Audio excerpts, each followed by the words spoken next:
पाकिस्तान में सत्ता के लिए वही मुफीद है जिसकी डोर कट्टरपंथियों और आतंकियों की तालीम वाली गली तक जाती हो।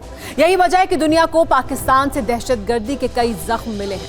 20 साल पहले अमेरिका को आतंक का सबसे बड़ा जख्म भी पाकिस्तान की टेरर फैक्ट्री से निकले आतंकियों ने दिया था।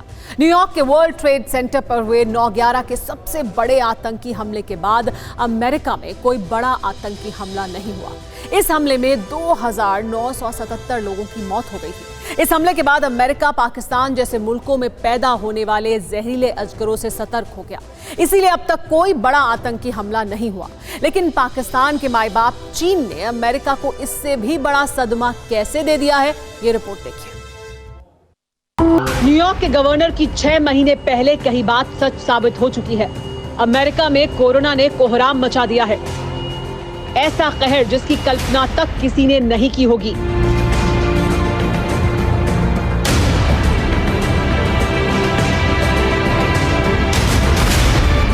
अस्पतालों में तिल रखने की जगह नहीं है। डॉक्टरों की टीमें दिन रात जुटी हैं। बावजूद इसके चीन के पाप से हर बीतते वक्त के साथ उखड़ती सांसें खौफ की कहानियां बयां कर रही हैं। अमेरिका में कोरोना से 2,91,800 मौत हो चुकी हैं। इनमें 3,071 मौतें एक ही दिन में हुई हैं।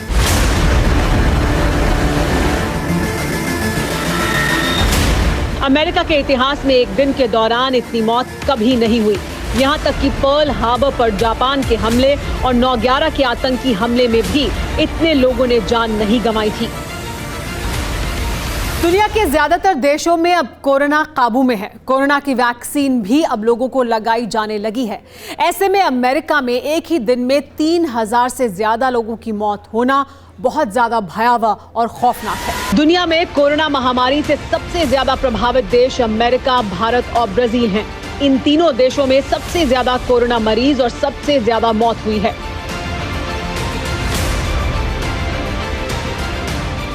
हमारे देश में 24 घंटे में 35,000 मामले आए और 487 लोगों की मौत हुई है। ब्राजील में 53,000 केस सामने आए और 769 लोगों ने दम तोड़ा। लेकिन अमेरिका में एक ही दिन में 3,000 से ज्यादा मौतों से हड़कंप मच गया। ये हालात तब हैं जब अमेरिका के 200 अस्पताल मरीजों से फुल हैं। 90% आईसीयू बेड मरीजों से पटे पड़े हैं। कुल मेडिकल स्टाफ में से 46% कोरोना मरीजों की देखभाल में जुटा है।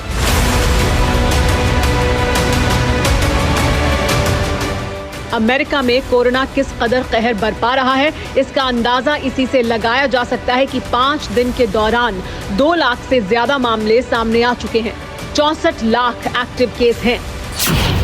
सवाल यह है कि अमेरिका जैसा देश कोरोना पर काबू पाने में क्यों नाकाम है? अमेरिका में कोरोना के मामले लगातार क्यों बढ़ रहे हैं? नवंबर के बाद अमेरिका में कोरोना के मामले क्यों बढ़े?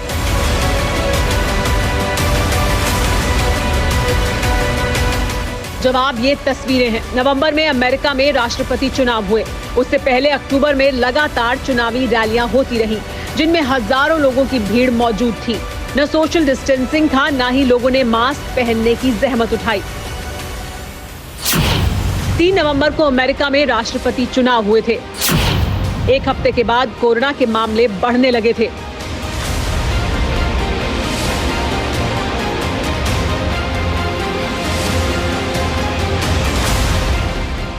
अब हालात ये हो चुके हैं कि एक अदृश्य वायरस ने दुनिया के सबसे ताकतवर मुल्क की ताकत और दौलत के गुरूर को खाक में मिला दिया है। हर दिन 1 लाख से ज्यादा मामले सामने आ रहे हैं। अमेरिका में कोरोना जिस तरह से कहर ढा रहा है, उसमें अमेरिकियों की लापरवाही भी शामिल है। जाहिर है अगर अब भी हालात नहीं सुधरे तो सुपर पावर की बची कुची साख को भी बट्टा लगना तय है। परवाह देश की, सोमवार से शुक्रवार रात 10 बजे TV9 भारतवर्ष पर।